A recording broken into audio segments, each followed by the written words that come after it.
आप देख रहे हैं देवभूमि। मैं हूं आपके साथ तुषार कौशिक। देहरादून से खबर है जहां पर क्वारंटीन सेंटर में युवक ने खुदकुशी का यह मामला है और मामले में मुख्यमंत्री त्रिवेंद्र सिंह रावत ने एक्शन लिया है। नोडल अधिकारी और डॉक्टर इंचार्ज को किया गया निलंबित। सीएम त्रिवेंद्र सिंह रावत ने अफसरों के साथ समीक्षा बैठक की है। कोरोना को लेकर सीएम ने दिए अफसरों को कई दिशा निर्देश। सीएम त्रिवेंद्र ने माना अफसरों को कोरोना सर्विलांस में हो रही है चूक, तो आशा आंगनबाड़ी कार्यकर्तियों और सहायता से सर्विलांस बढ़ाए। कोरोना के लक्षण होने पर सैंपलिंग हो। सीएम त्रिवेंद्र सिंह रावत ने कहा कोविड-19 से संबंधित हर डेथ का ऑडिट होना चाहिए। तो सीएम ने कहा कि देहरादून में एक गर्भवती महिला की इलाज न मिलने पर मौत की भी शीघ्र जांच की जाए। बुजुर्गों, गर्भवती महिलाओं, बच्चों, गंभीर बीमारियों से ग्रस्त लोगों पर विशेष ध्यान दिया जाए। क्वारंटीन सेंटर में भी सुविधाएं उपलब्ध हों, इसका ध्यान रखा जाए। सीएम ने कहा कोरोना संक्रमित व्यक्ति की मौत पर अंतिम संस्कार सम्मानजनक तरीके से हो। प्रदेश में आने वाले का ऑनलाइन पंजीकरण जरूरी होना चाहिए।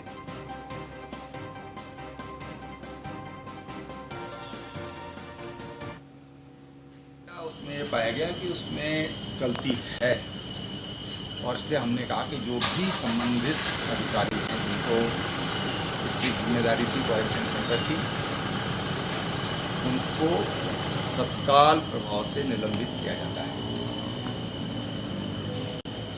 उसमें कुछ और लोग भी होंगे तो उनके लिए भी निर्देशित किया गया कि आज सायंकाल तक उनको निलंबित कर दिया जाए।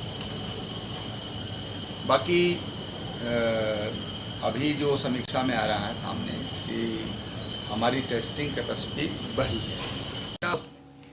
तो वहीं 2 दिनों की साप्ताहिक बंदी का असर दिखा है। आज देहरादून बंद रहा, कल भी पूर्ण लॉकडाउन रहेगा। सिर्फ जरूरी गतिविधियां ही इन 2 दिनों में जारी रहेंगी। आज 50 वार्ड में अभियान चलाकर सैनिटाइजेशन का काम किया गया।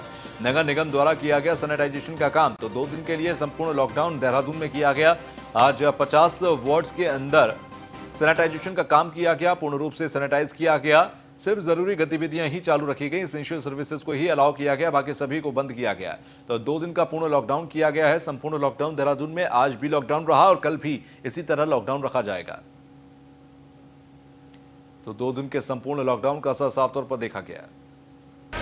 आज देहरादून नगर निगम द्वारा 7वें चरण का हमारा सैनिटाइज का काम जो है, देहरादून को सैनिटाइज करने का काम नगर निगम द्वारा किया जा रहा है। समय समय पर जहाँ भी कोरोना के पॉजिटिव केस आते हैं उस बस्ती को, उस मोहल्ले को पूरा जो है नगर निगम सैनिटाइज करता है। और आज ये जो हमारा 7वें चरण का काम चल रहा है, ये 2 दिन चलेगा।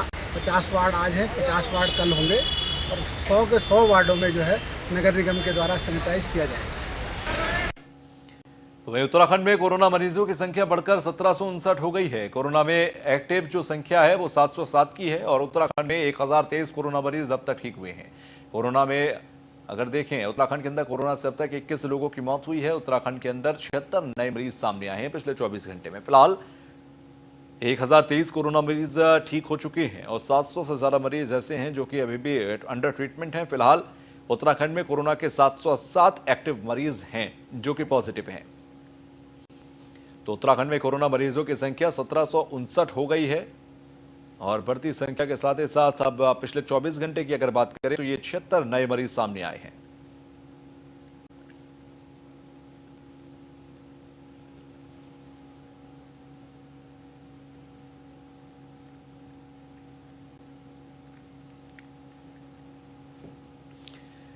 अब अगर योग गुरु स्वामी रामदेव के पतंजलि का दावा सही है तो दुनिया को बहुत जल्द कोरोना की दवा मिलने जा रही है। पतंजलि अनुसंधान केंद्र ने कोरोना की दवा बनाने का दावा किया है। पतंजलि के सीईओ आचार्य बालकृष्ण ने दावा किया कि उन्होंने कोरोना की दवा तैयार कर ली है और सैकड़ों कोरोना रोगियों पर इस दवा के परिणाम 100% सफल पाए गए हैं। कोरोना के मरीजों पर आयुर्वेदिक जड़ी बूटियों द्वारा तैयार इस दवा की क्लिनिकल रिपोर्ट आ चुकी है। बस उन्हें क्लिनिकल कंट्रोल ट्रायल की रिपोर्ट का इंतजार है।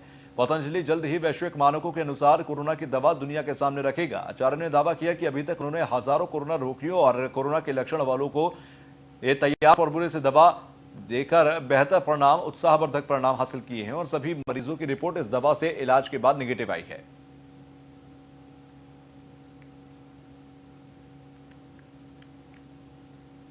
कोरोना एक भयानक स्थिति पर है और हम सब लोग कहीं ना कहीं उससे प्रभावित और पीड़ित हैं। पूरा देश पीड़ित है और अपनी तरह से लोग प्रयास भी कर रहे हैं। और हम प्रारंभ से ही, जब हमें दुनिया में कोरोना वायरस के फैलने का पता चला, कोविड-19 का जब हमें पता चला, उसी समय से हमारी पूरी साइंटिस्ट, पूरी रिसर्चर की जो टीम है उस कार्य के लिए लगी हुई थी। और मुझे ये कहती हुई खुशी है, हालांकि हमने बहुत शुरू से ICMR को ये हम बात करते रहे, रिक्वेस्ट करते रहे, हमने कहा कि आप एलोपैथी के साथ में आयुर्वेदिक मेडिसिन का आप क्लिनिकल करिए, क्लिनिकल ट्रायल करिए, आप क्लिनिकल एक्सपेरिमेंट करिए, पर वो कहीं पर भी हो नहीं पाया था। हालांकि माननीय प्रधानमंत्री जी के प्रयास से आयुष के संदर्भ में काढ़ा, जड़ी बूटियाँ, इनका प्रयोग के लिए एक वातावरण तो तैयार हुआ, पर जिस तरह से रिसर्च होना चाहिए था, डॉक्यूमेंटेशन होना चाहिए था, एविडेंस बेस्ड मेडिसिन के रूप में काम होना चाहिए था, प्रामाणिक रूप से उस काम में हम कहीं ना कहीं पिछड़े हुए थे। तो पतंजलि ने ये प्रयास किया। प्रयास करने के बाद में मैं कह सकता हूँ कि हम लोगों ने हज़ारों रोगियों को जो कोरोना से पीड़ित थे, प्रिवेंशन के लिए तो हमने दी मेडिसिन। ऐसे तो लाखों लोग हैं जो प्रिवेंशन के लिए कोरोना की जो हमारी जो दवाई है, जिसका हम लोगों ने तैयार किया और जिसके लिए हमने प्रचारित किया, और वो एविडेंस बेस्ड हम लोगों ने काम करने के बाद में किया, उसका प्रयोग कर रहे थे। हज़ारों ऐसे रोगी थे जो पॉजिटिव थे और वो नेगेटिव हुए। उनमें से हम लोगों ने जो क्लिनिकल डेटा हमने इकट्ठा करना शुरू किया। क्लिनिकल डेटा इकट्ठा करने के बाद अभी हमारे पास सैकड़ों रोगियों के क्लिनिकल डेटा अवेलेबल हैं, मौजूद हैं। तो वहीं रुड़की क्षेत्र में कोरोना ने पूरी तरह से अपने पैर पसार लिए हैं, जिसके चलते बड़े बूढ़े और बच्चों सहित कई लोग कोरोना की जद में आ गए हैं, जिसमें रुड़की शहर में 6, टांडा भनेड़ा गांव के अंदर 5, पनियाला गांव के अंदर 4, भगवानपुर, लंढौरा, भंगेड़ी, पाड़ली, तेरीवाला, पिरान कलियर से एक कोरोना मरीज पॉजिटिव मिला है। टांडा भनेड़ा गांव के अंदर एक परिवार मुंबई में रहकर काम करता था और हाल ही में अपने घर लौटा है, जिसको लेकर नारसन बॉर्डर पर उनकी सैंपलिंग की गई थी। एक ही परिवार के 8 लोगों के सैंपल लिए गए थे, जिसमें 5 की रिपोर्ट पॉजिटिव आई है। इसमें 3 बच्चे भी शामिल हैं।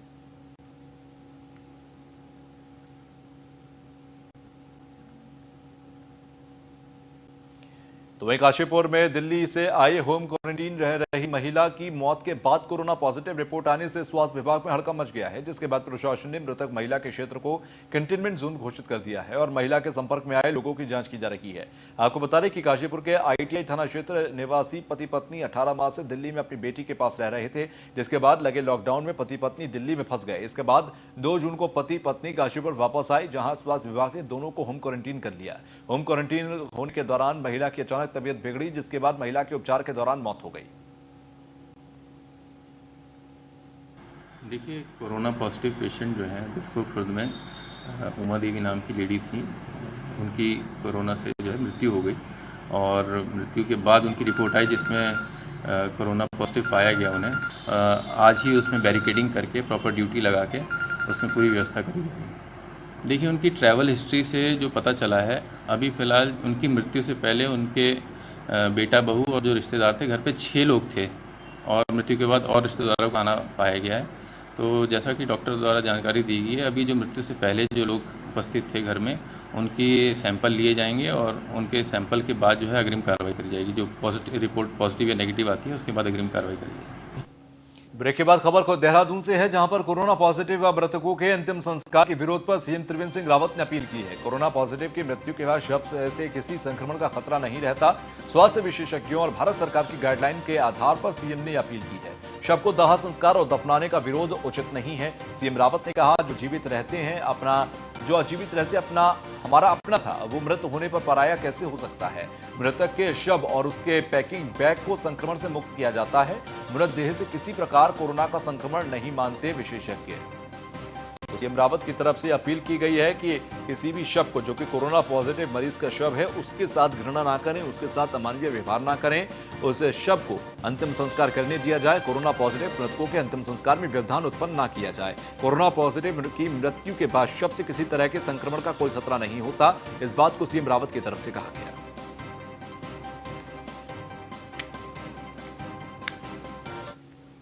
उसमें ये पाया गया कि उसमें गलती है और इसलिए हमने कहा कि जो भी संबंधित अधिकारी हैं, जिनको इसकी जिम्मेदारी थी क्वारंटीन सेंटर की, उनको तत्काल प्रभाव से निलंबित किया जाता है।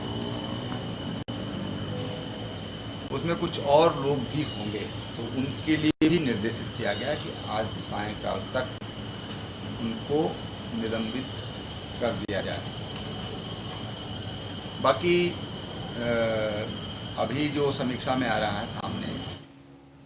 तो वहीं सेना प्रमुख जनरल मनोज मुकुंद नरवाने का बयान सामने आया। चीन सीमा पर हालात नियंत्रण में है। नरवाने ने कहा, कमांडर स्तर पर बातचीत हुई है और अभी कई स्तर पर संवाद जारी है। नेपाल सीमा विवाद पर बोले सेना प्रमुख मुकुंद नरवाने, नेपाल हमारा अच्छा पड़ोसी है, जल्द सभी मुद्दों को सुलझा लिया जाएगा। तो कमांडर स्तर पर बातचीत हुई है और तमाम मुद्दों को सुलझा लिया जाएगा, ये विश्वास जताया है। तो नेपाल सीमा पर विवाद पर बोले सेना प्रमुख और उन्होंने कहा कि हम जल्द ही तमाम मुद्दों को सुलझा लेंगे। Talks. It started with the Corps Commander level talks on the 6th of this month. This has been followed up by a number of meetings at the local level between commanders of equivalent ranks, and as a result of this, a lot of disengagement has taken place, and we are hopeful that through this continued dialogue that we are having, all perceived differences that we have will be set to rest. As I said right at the beginning, everything is under control. Both sides are disengaging in a phased manner. We have started from the north, from the area of the Galwan River, where a lot of disengagement has happened. It has been a very fruitful dialogue that we have had. खबर राजधानी देहरादून से है, जहां पर IMA यानी कि भारतीय सैन्य एकेडमी से 333 जेंटलमैन कैडेट पास आउट होकर सेना के अफसर बन गए हैं। आईएमए के चैटबुल हॉल में ड्रिल स्क्वायर पर कैडेट्स ने कदमताल की और परेड के बाद सभी जेंटलमैन कैडेट्स को भारतीय सेना की शपथ दिलाई गई। भारत माता तेरी कसम, तेरी रक्षा करेंगे हम के जज्बे के साथ सेना को 333 नए अफसर मिले। आईएमए पासिंग आउट परेड में थल सेना अध्यक्ष जनरल मनोज मुकुंद नरवाने ने मुख्य अतिथि के तौर पर सलामी ली। सभी जेंटलमैन कैडेट जब ड्रिल स्क्वायर पर कदमताल करते हुए आगे बढ़े तो नजारा दिखते ही बन रहा था। इस बार कोरोना के कारण जेंटलमैन कैडेट्स के परिजन भी परेड में शामिल नहीं हो पाए हैं। इस बार पहली बार है कि कोरोना के कारण पासिंग आउट परेड अफसर अपने घर नहीं जाएंगे, बल्कि सभी पासिंग आउट अफसर घर जाने के बजाय अपनी अपनी कमान रिपोर्ट करेंगे।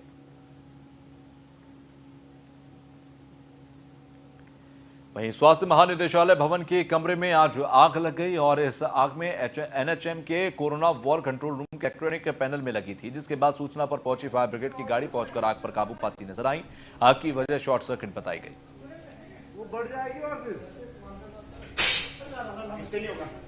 तो एक कमरे के अंदर ही आग लगी थी, एनएचएम के कमरे में आग लगी और उसमें एक इक्विपमेंट के अंदर ही आग लगी थी, जिसके बाद ये पूरी आग कमरे में फैलती हुई नजर आई।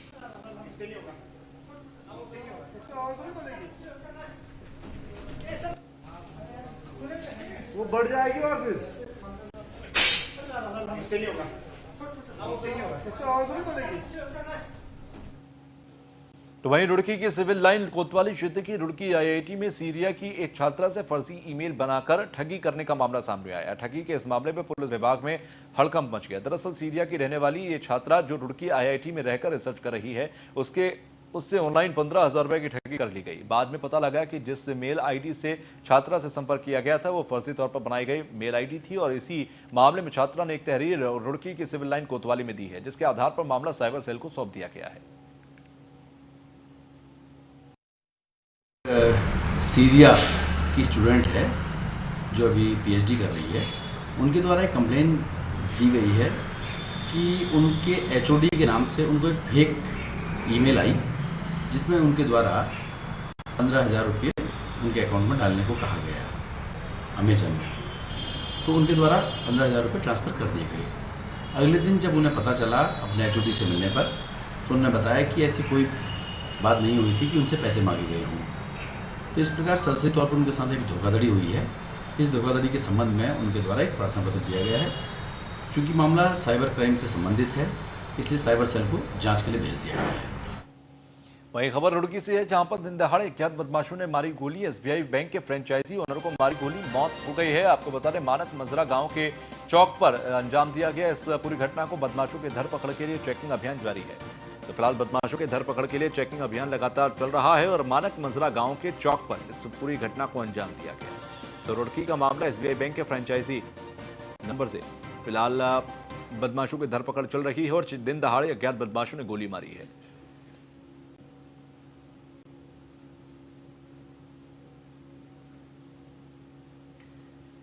तो मानक मजरा गांव के चौक पर इस घटना को अंजाम दिया गया। बदमाशों की धरपकड़ के लिए चेकिंग अभियान चलाया गया है और बदमाशों की धरपकड़ के लिए इस चेकिंग अभियान में बदमाशों के सुराग फिलहाल लगे हैं। आपको बता दें, मानक मजरा गांव के चौक पर इस घटना को अंजाम दिया गया था। एसबीआई बैंक के फ्रेंचाइजी ओनर को गोली मारी गई है, जिसकी मौत हो गई है।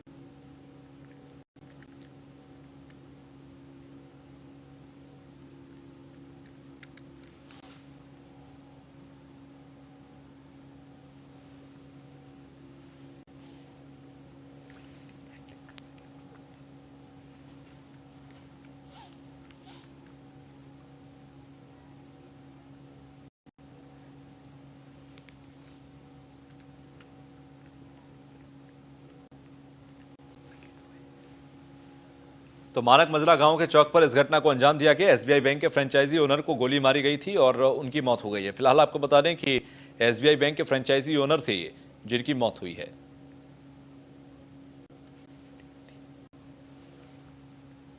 तो वहीं रुड़की के लक्सर क्षेत्र के ढाडेकी के अंदर जंगल में एक अज्ञात शव मिलने से सनसनी फैल गई। देखते ही देखते जंगल में लोगों की भीड़ जमा हो गई। शव के मिलने की सूचना लक्सर पुलिस को दी गई।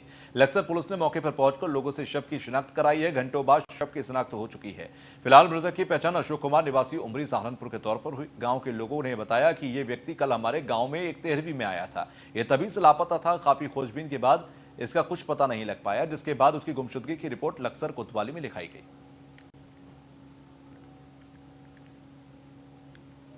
कल 12 बजे के करीब रस्म पगड़ी पाए थे हमारे यहाँ से। हमारी माता जी रस्म पगड़ी और कल से लापता थे। फिर हमने पुलिस को सूचना दी और पुलिस के द्वारा हमें पता लगा। कहाँ है?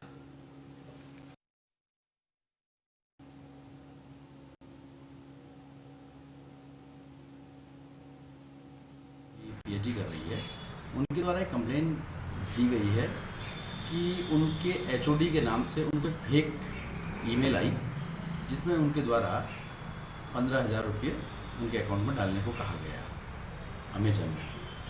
तो उनके द्वारा 15,000 रुपये ट्रांसफ़र कर दिए गए। अगले दिन जब उन्हें पता चला अपने एचओडी से मिलने पर, तो उन्होंने बताया कि ऐसी कोई बात नहीं हुई थी कि उनसे पैसे मांगे गए हों। तो इस प्रकार सरसरी तौर पर उनके साथ एक धोखाधड़ी हुई है। इस धोखाधड़ी के संबंध में उनके द्वारा एक प्रार्थना पत्र दिया गया है। चूँकि मामला साइबर क्राइम से संबंधित है, इसलिए साइबर सेल को जाँच के लिए भेज दिया।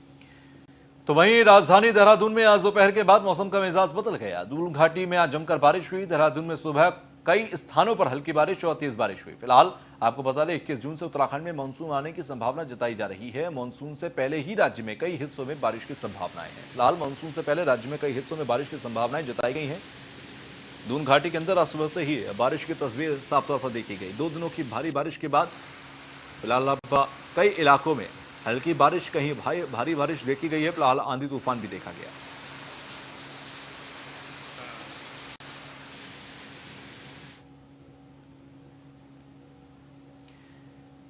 तो वहीं पौड़ी के डांग गांव का रहने वाला अनुज बिष्ट मुर्गे पालन के क्षेत्र में अच्छी आमदनी कमा रहा है, जो कि पहाड़ के युवाओं के लिए प्रेरणा भी बनता जा रहा है। वहीं प्रदेश के अंदर मुख्यमंत्री ने भी अनुज के इस काम की सराहना की। अनुज बिष्ट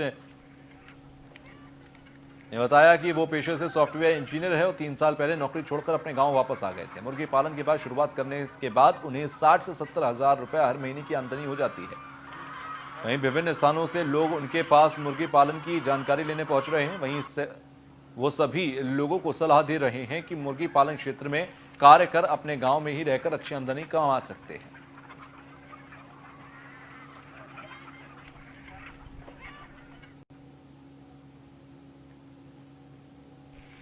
भाई मैं अभी इसमें जो अपना 3-4 साल से इसमें काम कर रहा हूँ पोल्ट्री पे, और मैंने ये अपने बेस पे ही मतलब शुरू किया था अपने पैसा लगा के। आज की डेट में मेरे को गवर्नमेंट से भी इसमें सपोर्ट मिल रही है। मैंने ये अपना जो प्रोजेक्ट है इसमें नाबार्ड से भी लोन लिया था, और वो मेरे हमारे जो नियर बाई यूजीबी बैंक